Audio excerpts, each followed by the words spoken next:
All right, good morning. Welcome to the Pumpkin Spice and Everything AI webinar. We're so glad you joined us this morning. Um, who's got their pumpkin spice latte? Anybody? Let's hear from you in the chat. We're supposed to be sipping pumpkin spice this morning, so I hope that's all uh, going well. So we'll dive right in here in just a minute. Before we get started, I'll just say feel free to post comments, questions in the chat as we go along. Hunter is helping me moderate. So if we know the question will be answered later, we'll probably just wait and let it be answered later. But if it's something that is not on the agenda, Hunter will hop in on your behalf and ask me your question. So um, I'm going to take a second and share my screen here, and we will dive on in. Good morning. Yeah, I see the chat working now, so good deal. All right.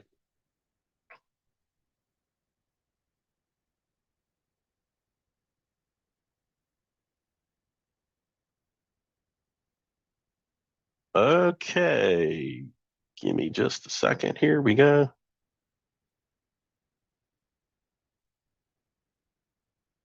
All right. So this webinar, we're going to divide into two pieces. The first half is going to be about ChatGPT, some intermediate level things you can do with ChatGPT.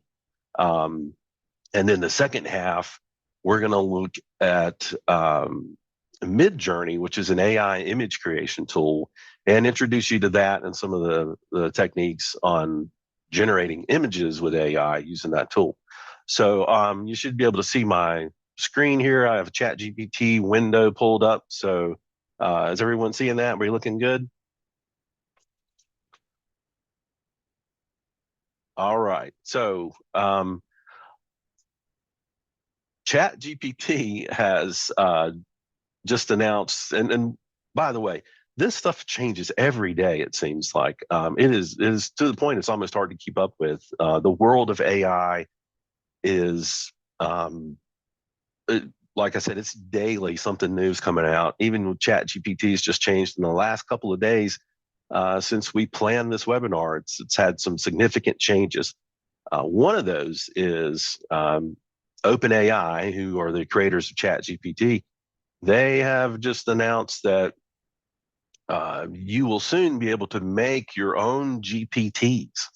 And these would be specialized AI modules within the Chat GPT framework that have special purposes. And it sounds like, yet again, there'll be more opportunity there for people.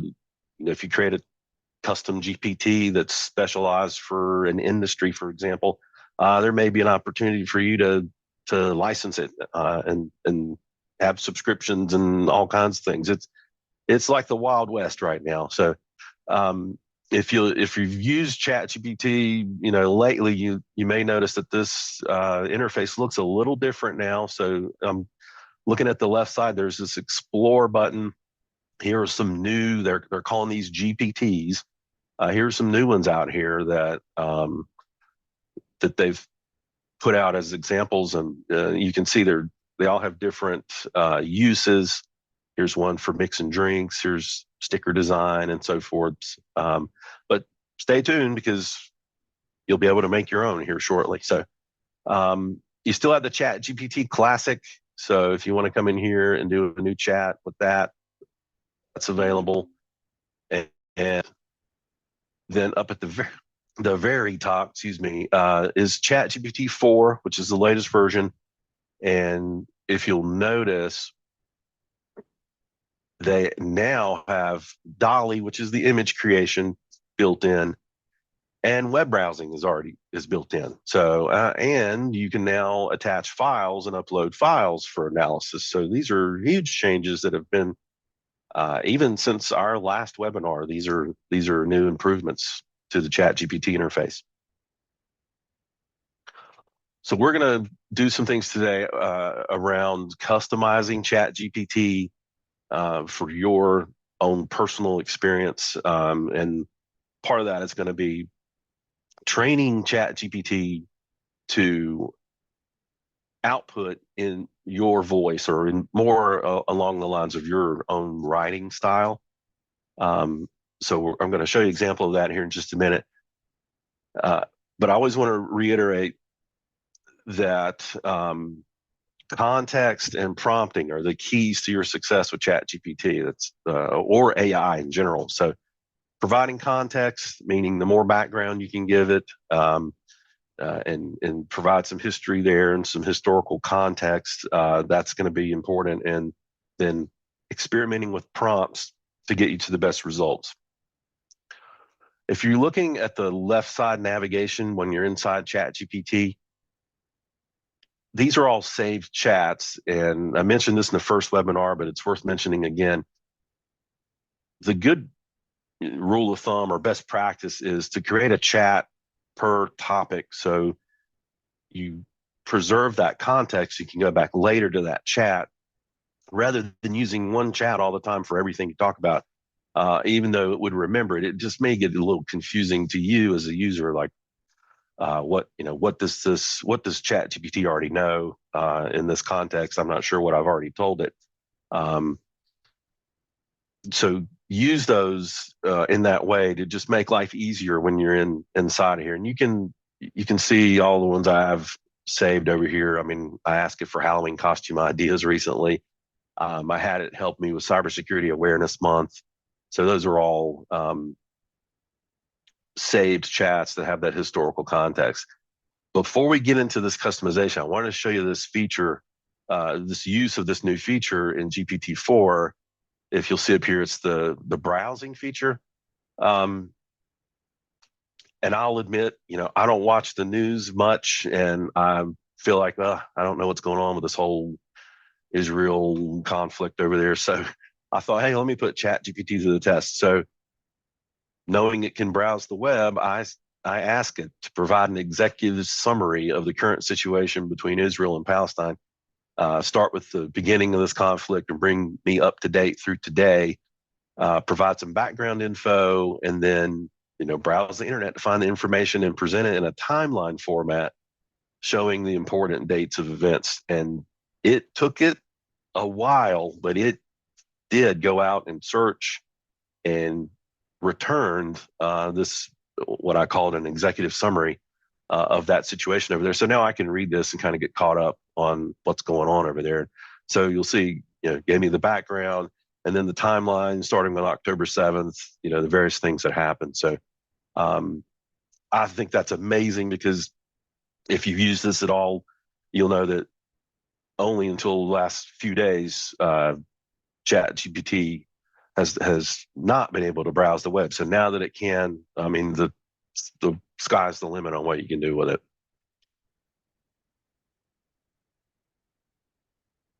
All right, so let's move into customizing your ChatGPT, and we're going to do that in the way of a couple of exercises.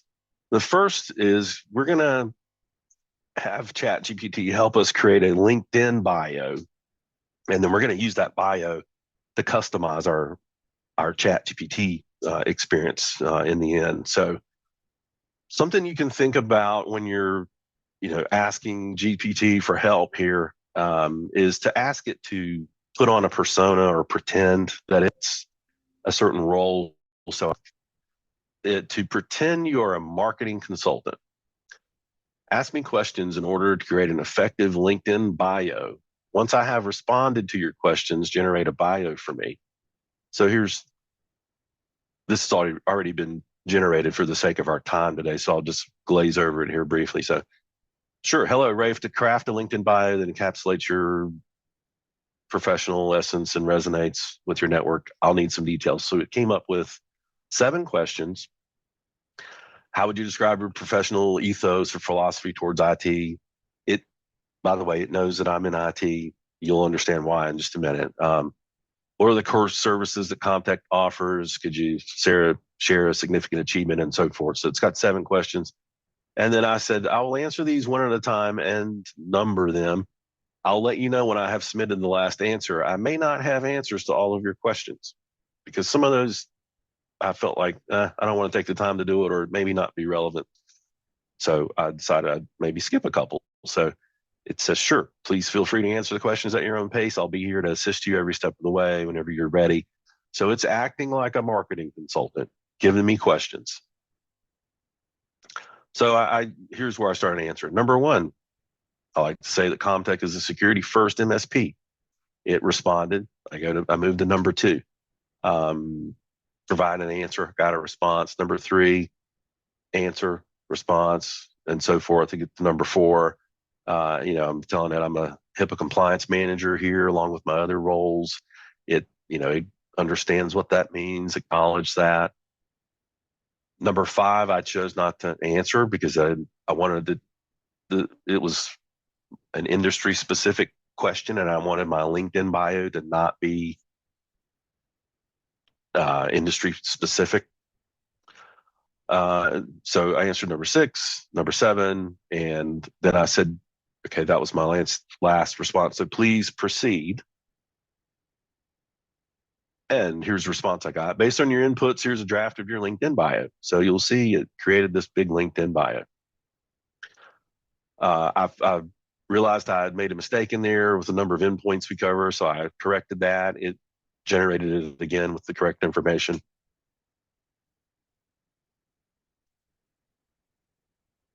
All right, so there's my LinkedIn bio. You could use that same idea for planning an event, for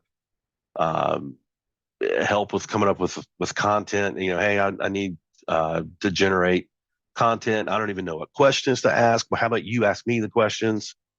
You assume the role of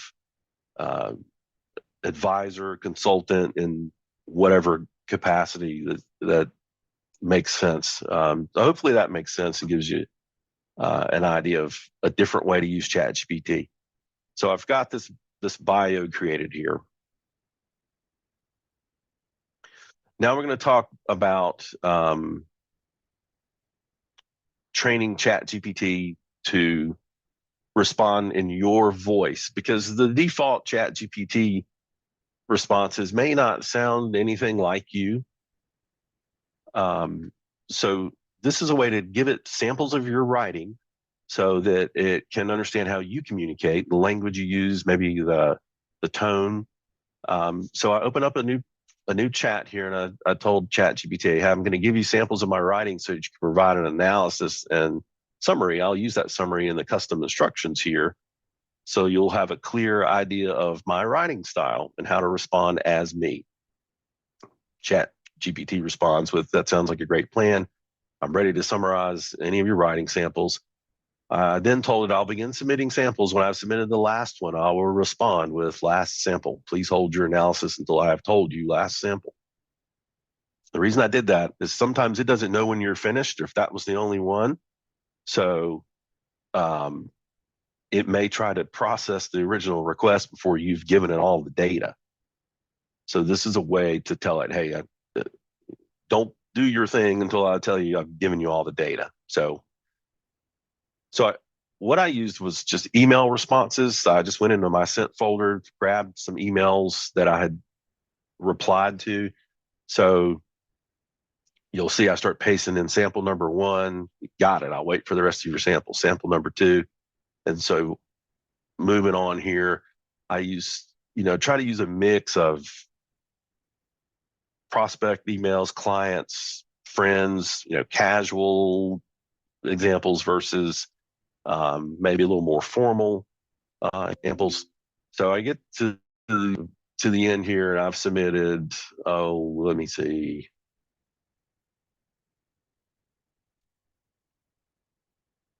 So I've submitted 11 samples of my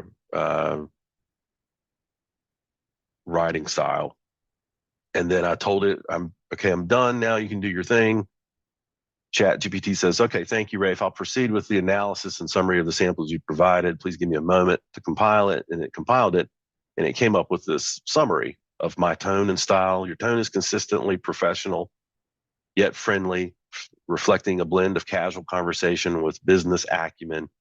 You're succinct, yet thorough in providing necessary details. You exhibit patience and understanding towards the needs and schedules of your correspondents. And it went on further with analysis here. And because I know I need a short version of this to paste in the settings here, which I'll show you in a moment, I know that right off the bat, that's great, but it's too many characters. So I asked it how many characters was that response. It counted. This is 2,600. I then asked it, can you generate your analysis again with a character limit of 1,200? I told it why. So it came back with a shorter version, 1,200 characters or less. And then because I know I wanted to use that in the first person perspective, I asked it, please write it again in the first person. So there you go. That's what I end up with. Speaking from the first person perspective, that's a summary of how I communicate. All right, so that's great. So we've done 2 exercises here. Now what we're going to do is take these 2 examples, and this is where the customization comes in. So if you'll click on your name down at the very bottom left in the navigation and go to custom instructions. All right, so there's 2 boxes here. That first box would be where you'd want to paste that LinkedIn profile we just made, because it's basically a short version of your resume in a way. So it's all about your business experience, and I mean, it's your LinkedIn bio. So it will take that information and use that context when it generates responses. And some things that I see it tends to pull out of mine. You know, I'm involved with North Carolina MGMA a lot. I'm a HIPAA compliance guy. I just got a certification from MIT in AI. I'm involved with a couple other professional organizations. I'm an ISC2 candidate. That stuff comes out in its responses, because once you save this, moving forward, it uses that as context. Remember, context is king. So it uses that context in its responses for you. So first box, paste that LinkedIn bio that we just made. Second box is where you want to paste that analysis of how you communicate or your writing style. I told it 1,200. There's a 1,500 character limit here. I wanted to save room for customization. I might want to come back and add later, like, address me as Rafe. I might want to come in and say, I take a neutral stance on anything religious and political. So, whatever you want to do there. All right. Hopefully that makes sense. So I've customized this. I'll click save. In this case, cancel, because I didn't change anything. So now when you make requests of ChatGPT, it's going to use that as context for the responses. All right, guys, I'm going to take just a second to pop in to see if there's any questions at this point, Hunter, because I've got about 2 minutes left in this before we move over to Midjourney. Yeah, Rafe, I've been handling the Q&A chat over here. There's nothing been submitted so far, so I think you're looking good and doing well on time.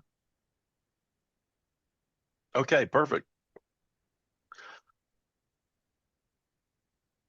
So I'm going to transition now. Just before we leave ChatGPT, I'll just say we do have a 3rd webinar scheduled, which we're going to call the advanced webinar. Hunter can post the date or whatever info in the chat as far as when that one's coming up. We'll dive more into those type of sessions in ChatGPT, customization, and maybe some more advanced uses of ChatGPT. All right, so moving on to Midjourney. I'll start on the Midjourney website. So I'm already logged in, and we're going to send out instructions on how to get set up with Midjourney. One thing to note with Midjourney, they are you can still do some image generation for free there, but they're quickly moving away from that. So there will be a limit on how much you can generate with a free account. Uh, Currently, Midjourney uses Discord, which is a chat application, more or less. So um, we're going to send out instructions how to get set up with this. So I'm not going to go through a setup because it would take the rest of the session.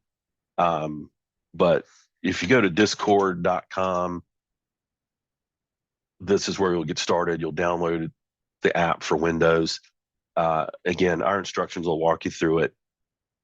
And then you're going to connect Midjourney into Discord. So the takeaway there is Discord does not have a standalone application or website. However, they are working on it quickly. Everything I'm seeing says they're going to very soon have their app hosted on their website, so you don't have to use it through Discord anymore. So Discord is a chat application, and the current use for Midjourney is it's a bot inside of Discord. Sorry, I probably made that way more complicated than it needs to be. I'm logged into the Midjourney website, which is not where you make images, but it's where you can go see the images that have been generated lately. So this is the feed, and I just wanted to show you this. Now, I'll be careful as I'm scrolling because sometimes you don't know what you're going to see on here. But you can see the variety of images being generated with Discord. And one of the neat things is if I see an image I like this cityscape here, I can copy the prompt. So the prompt that was used to make that image, I can copy and go submit it myself inside Discord. Now, it doesn't mean you're going to get that exact same image, but it will get you kind of on the way to that image. All right, so I'm going to move into Discord now. And if you've never used Discord, this could be a little overwhelming. I'm going to try to simplify it. The way Discord is laid out, there are servers. I've added the Midjourney bot in here, so you can, I'll click on that. You can see what's happening inside of there. There are other servers in here, but what I recommend is when you get this up and running, if you click on this little plus sign right here and select add server and create my own for me and my friends, just give it a name and hit create. And then you'll have your server over here. So I have one. My Discord name is Mando Thrasher. So anyway, it's Mando's server. So I can work inside of my little server. It's more like a channel. I mean, just think of it that way. It's your own little private channel. So I can do all my work in here, and it's not mixed in with everybody else using Discord that's using Midjourney. You can see these are other users. It can get confusing trying to find your image among all the others. So I just work out of my own little server here, and these are all images that I've done. So it just keeps it more organized. Okay, so basic Midjourney is you're in your server on Discord. You come down here, you have a command line. You're going to type /imagine, and then it's asking you for a prompt. So in honor of Pumpkin Spice Day, we're going to ask it for a pumpkin spice cat, and then I use commas to kind of separate some ideas. I can say outdoor setting, autumn leaves and colors. Now, when it comes to the style of image, it could be like a pencil sketch, an illustration, watercolor. I mean, there's just hundreds or thousands of styles here. I want something that looks like a photo, so I'm going to put in photorealistic here. All right, so there's my prompt. I'm going to hit enter, and it's working on generating images for that prompt. And so what it's going to do, it's going to come back with 4 images based on the prompt. this is kind of neat. You can see it building the images here. So those are coming in. You'll see the 4. By the way, how they're numbered is 1 top left, 2 top right, 3 down here bottom left, and 4 bottom right. So 1, 2, 3, 4. And so I can okay, so it's done. See how that came together right at the last second? It totally looks like a picture now. So I can click on it to expand it. And wow, those are really good. So let's say I like this one up here, the top left. You'll see there's an array of buttons below the images. So you've got U1, 2, 3, 4, and V1, 2, 3, 4. If I wanted to take this one and do some variations on it, let's just do that. So I like where this image is heading, but I'd like to see some variations on that. And since that is image number 1, I'm going to click V1, and it's going to give me some variations of that image. Same thing, it's going to come back with 4.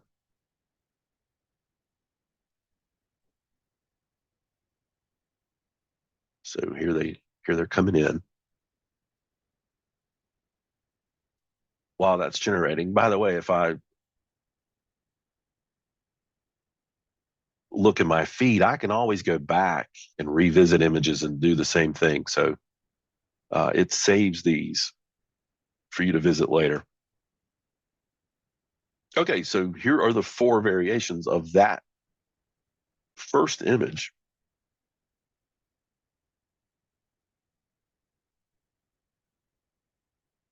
So these are good. So let's say I want to work with, I don't know, which one you guys like? Let's vote 1, 2, 3, or 4. See who's paying attention. 2. 2's the winner. All right. So let's say I like number 2, and I want to upscale that. So upscaling means I'm going to get a higher res, bigger picture. So I'll click the U2 button.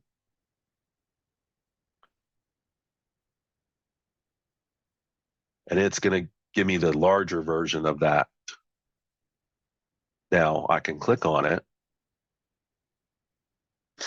And if I think this resolution here, I think I saw someone ask for a higher resolution. There is a limit to the resolution. There is a max. I'd have to go see what it is. I want to say it's around 2,500 pixels.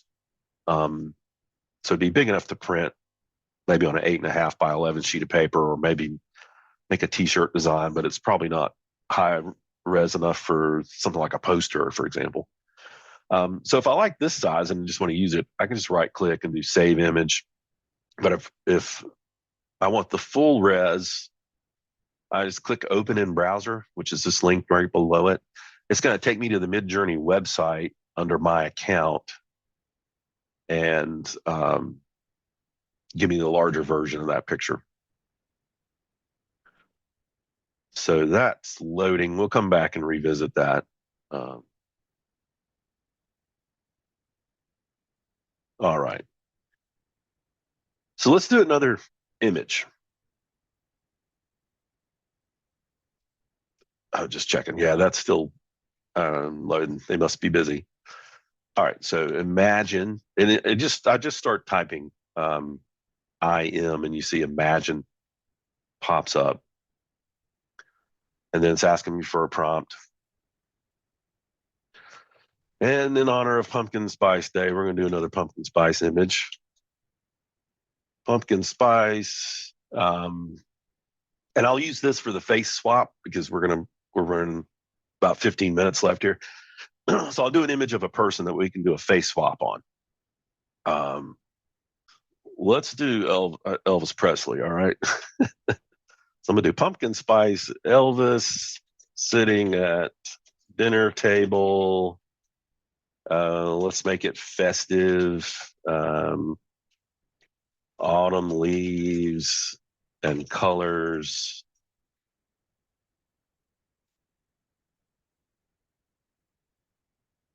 Photorealistic. All right, I'll show you something here. So they have settings that you can tag onto the end or parameters, and you can Google and get a list of them. But the ones I like to use are aspect ratio. So if you do two dashes and then AR and then a semicolon or colon, um, you can give it an aspect ratio. It's already square, but I'm going to show you just, yeah, or let's say you want a widescreen. So let's say you want a 6:9.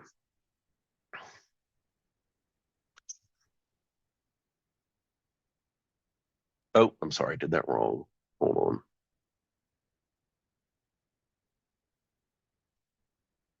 Syntax. We'll try that again.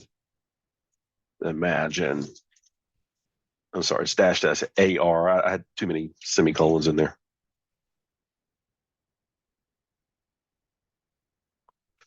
All right, so it'll change the aspect ratio of the image for me here. So we've asked it to create a photorealistic pumpkin spice Elvis sitting at a dinner table. This should be hilarious.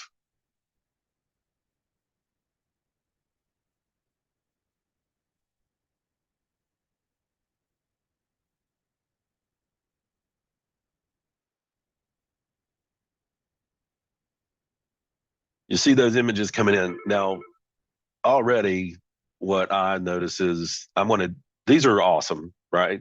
So there he is. Um, but I know I want to do a face swap, and he's wearing sunglasses in this picture. So I'm going to ask it to do it again with no glasses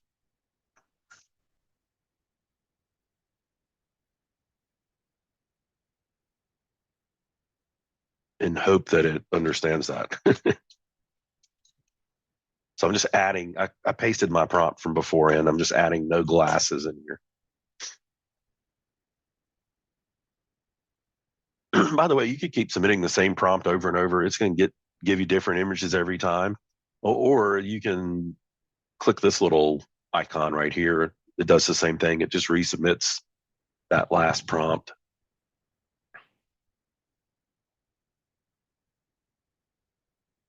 Well, so I got I got one with him not wearing glasses. Waiting for that to finish up.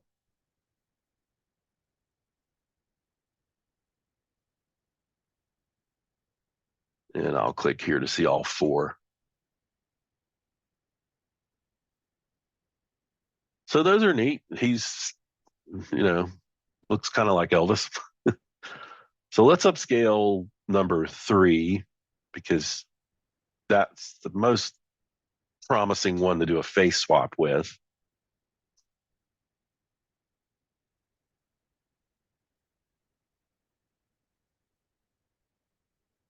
So while that's coming in, to do the face swap, there's another plugin that you need to install, which are in the instructions we will send out.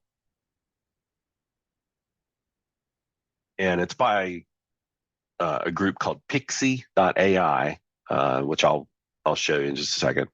Right. So there's my, all right, there's this. I'm good with that for purposes of this. I'm going to open this Pixie site. Again, the link will be in what we're sending out, but this is the description of it, Pixie.ai by Insight Face Swap. So it's a bot that you plug into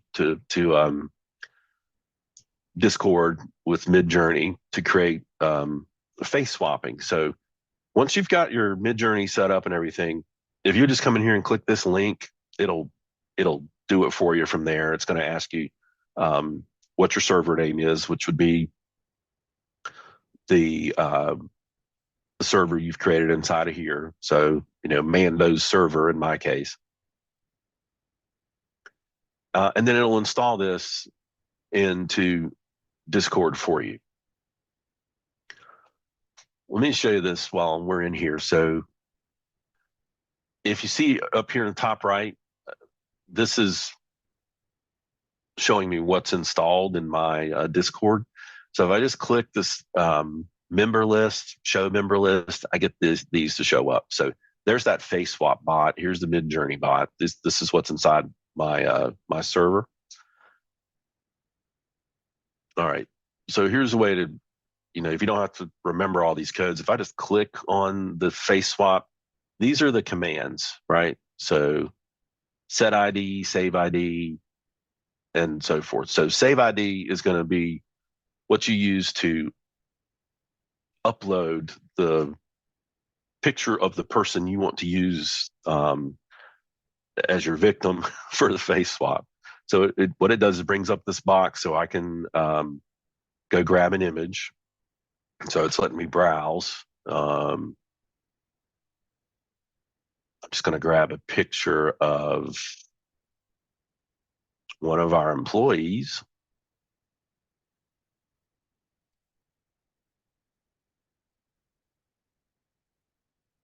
Garrett. So there's Garrett. An ID name, I need to give it a name. I'm just going to call it Garrett1. All right. And I just pressed enter. It's uploaded that picture of Garrett. And because I just uploaded his, he is like the default image that it's going to use now for swapping. All right. So from here, it's pretty easy. This is the guy, this is the Elvis picture I want to use to put Garrett's face on. So all I have to do now is you see the three dots over here and next to Garrett's picture. I just click that. I go to apps and I go to in swapper and click it, and it's going to attempt to put Garrett's face on Elvis. Oh, that was quick. There he is. That actually looks like Garrett. That's pretty amazing. So we can have a lot of fun with that around the office. Let's put Garrett's face on something else. Imagine, let's see, man staring at camera in a cyberpunk city at sunset. Photorealistic. Here's another thing I can put in. I could ask it for 4K. It tends to give you a higher resolution. And let's just say I want go back to a square image. I can do that switch, AR for aspect ratio, and tell it I want it 1:1.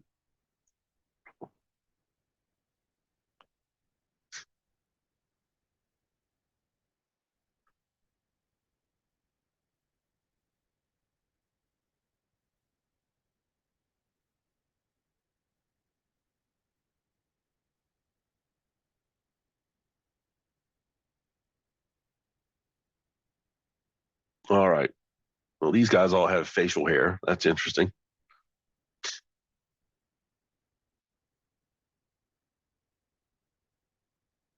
Okay, those are finishing up. Here we go. So I'll click that. Kind of like number one. We'll go with number one. So again, I got my 4. I like number one. I'm going to upscale number one.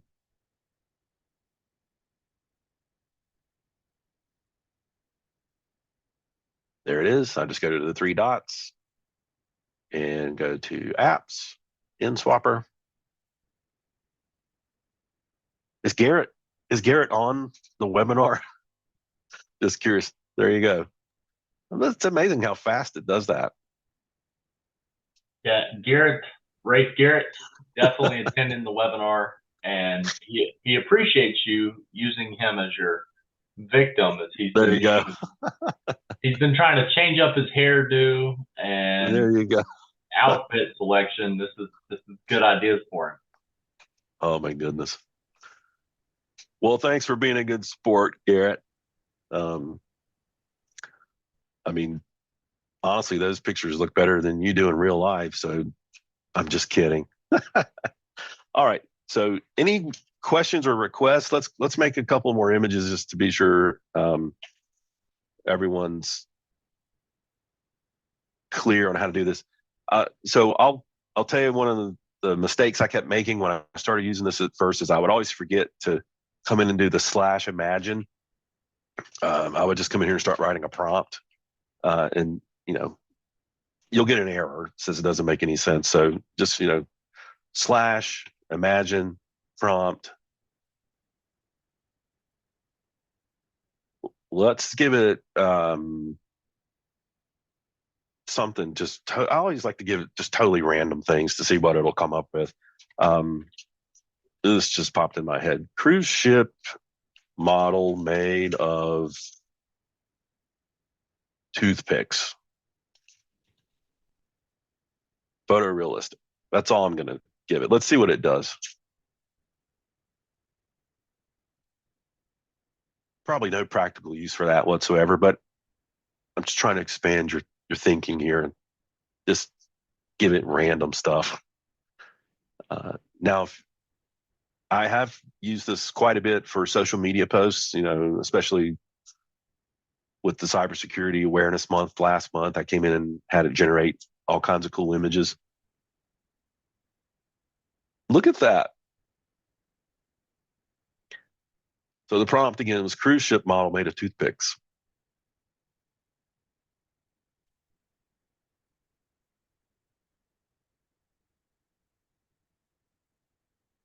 Oh, that's pretty amazing. I'm going to upscale number one because I can't really tell the toothpick content there, but let's look at it. Well, I see some toothpicks in there. That's interesting. It's a neat picture in any case. All right, we'll do another. We got about 3 minutes left here. We'll do another image or two. Anyone have any certain requests of an image they'd like to see us make? If not, I'm going back to pumpkin spice. Rafe, you're going there. You go. You got a prompt there, and in the chat from Jared. I copied it. Okay. Martians playing football in Sophie Stadium on the moon. Photorealistic. Let's see what it does.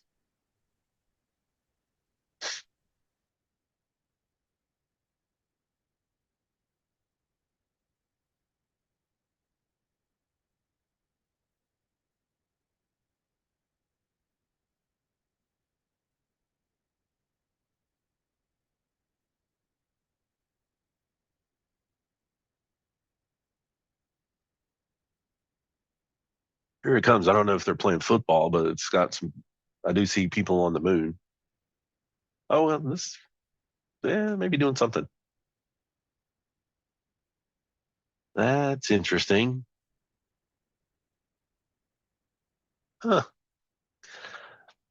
Neat ideas. I will remind you if you go back to um, there's my cat. It's still trying to give me my big cat image. You go back to the Mid Journey feed, you see something interesting here that maybe inspires you for your next image creation. The jellyfish is kind of cool. Let's take that. So I go copy prompt. I think I probably still have to do imagine. Oh, it gave me some garbage here. Let me do this.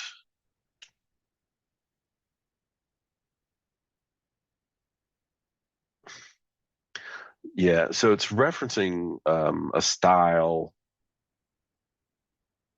That's something we can talk about maybe on the next one. So Midjourney just gave you the ability to create your own styles, and you can give those a number. And this is what this person has made is a style, and there's their style number, which they've made publicly available. So we'll use their style prompt or their style generator with this same prompt and see what we get. It should look close. to that, I'm thinking.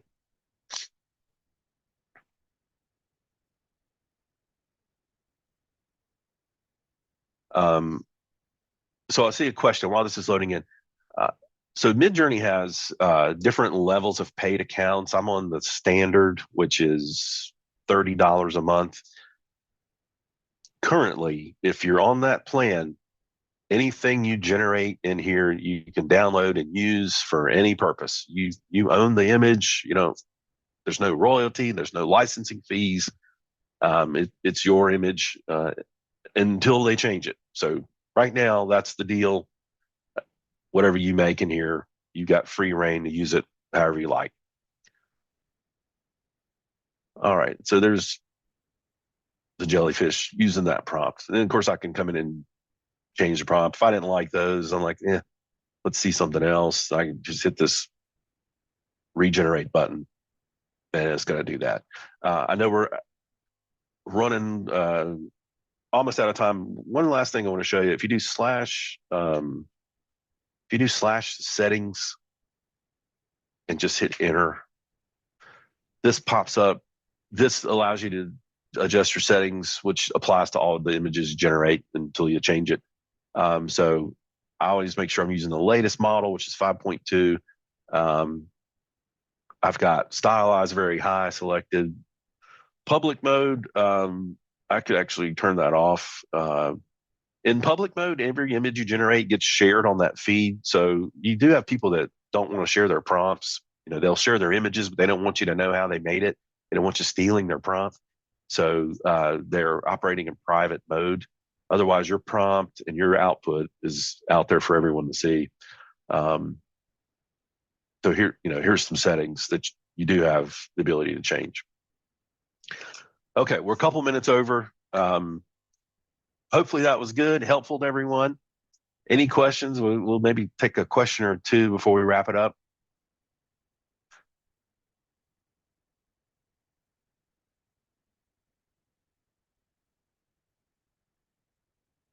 Sounds like that's a no.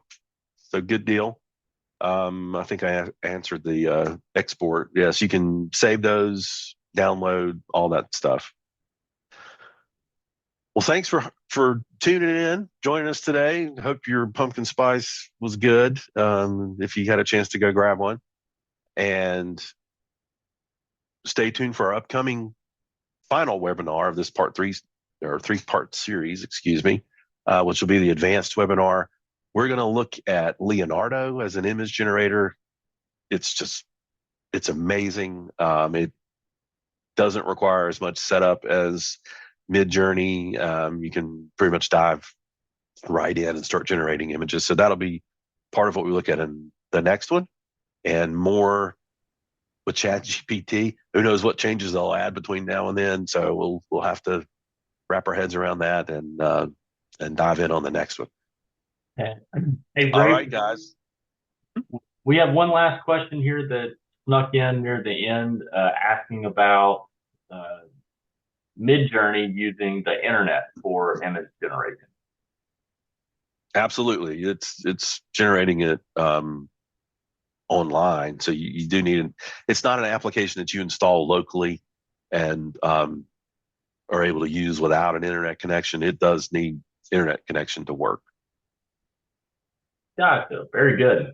And I posted the Zoom link there in the chat. So if you guys want to join us for part 3, then we'd love to have you back as we continue down this training and Rafe guides us to become masters and experts in AI. Yes. All right, guys, join us for the 3rd one. And Garrett, thank you for being a great sport. If you want those pictures, let me know. I'll send them over to you. You guys have an awesome day. Thanks again.